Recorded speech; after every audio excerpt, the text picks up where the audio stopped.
Hi, everyone, and welcome to Gender Decoded. I'm glad you're here, whether you're making the morning commute, folding laundry, or just carving out a little time to think about how gender, family, and economics intersect in everyday life.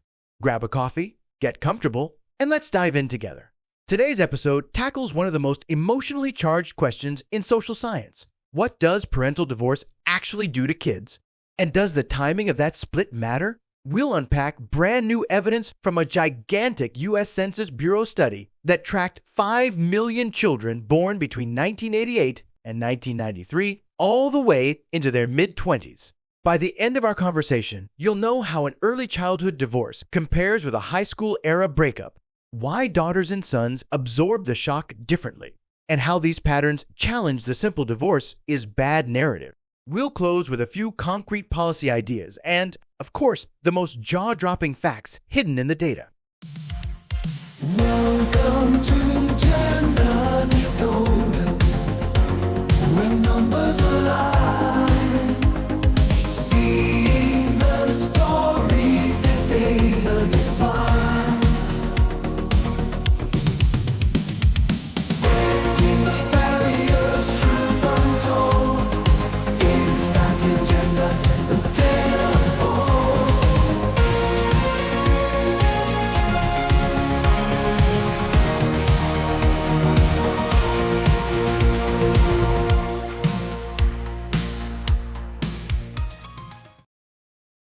Let's set the stage. Over the last 40 years, the United States has witnessed a steady normalization of divorce.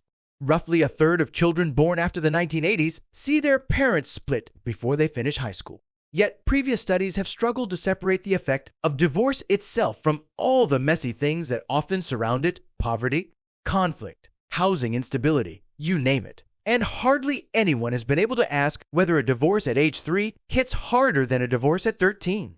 That's the gap the new census project steps into, giving us a rare, high-resolution look at timing.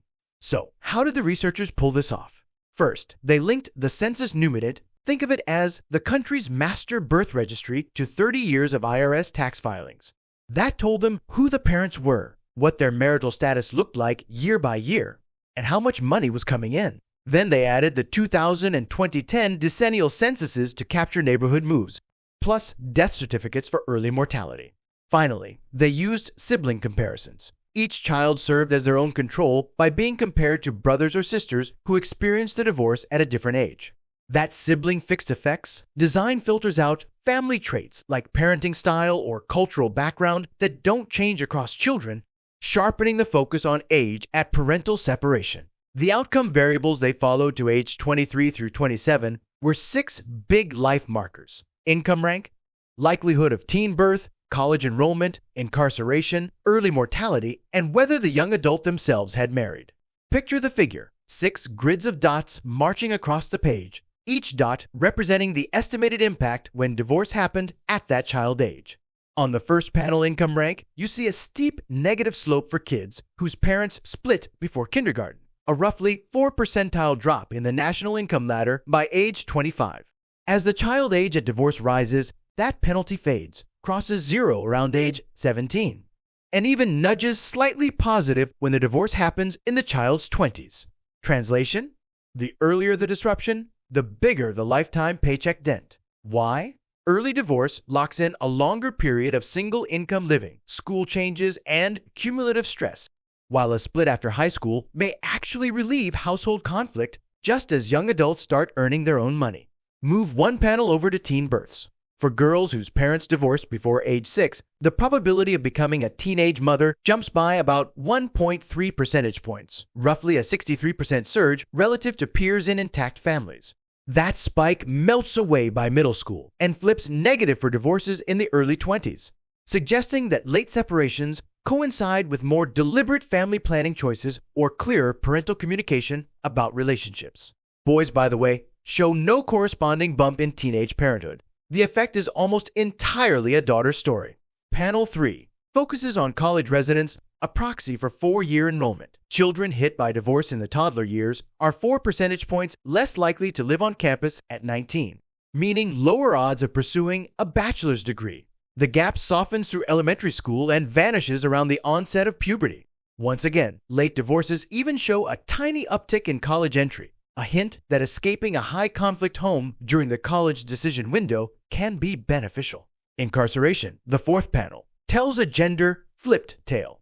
Sons exposed to early divorce face a 0.4 percentage point rise in imprisonment by their mid-20s, about 40% above baseline, whereas daughters' increase is closer to 0.1 points.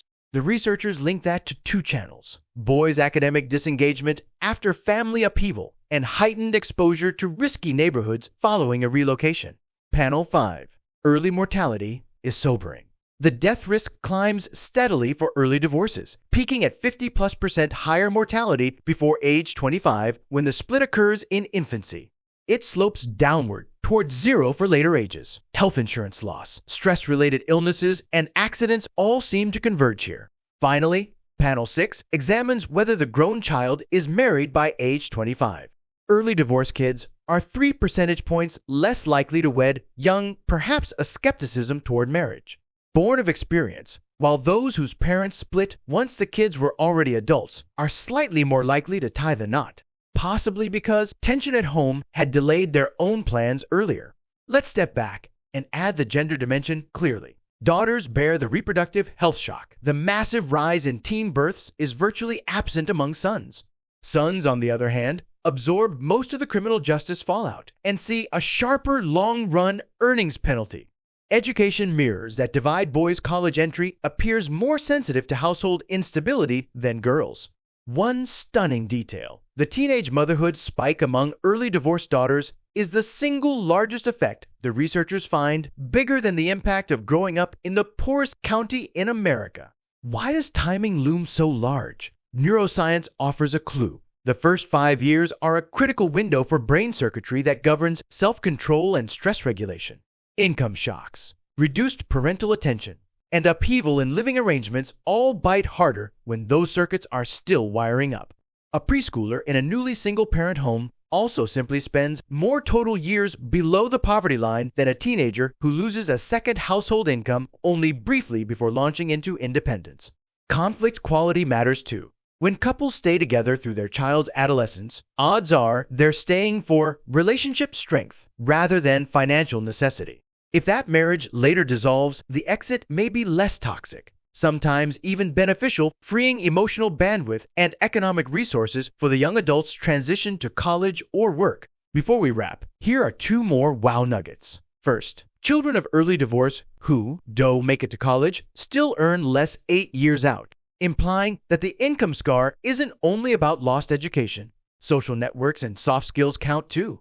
Second, moving is the hidden amplifier. Families that manage to keep the same zip code after the split see only half the negative effects, highlighting place stability as a protective factor. So, what have we learned? Divorce is not a single, uniform event. It's better understood as a time-dependent shock whose consequences range from severe to neutral to mildly positive. Early childhood splits carry a multi-threaded cost: lower earnings, higher teen pregnancy, more incarceration, poorer health that policy should confront head-on with targeted cash support, reproductive health counseling for girls, mentoring for boys, and housing vouchers to stabilize neighborhoods. Yet the data also caution against blanket moralizing. A high-conflict marriage that drags on past a child's formative years may do more harm than a well-managed separation later.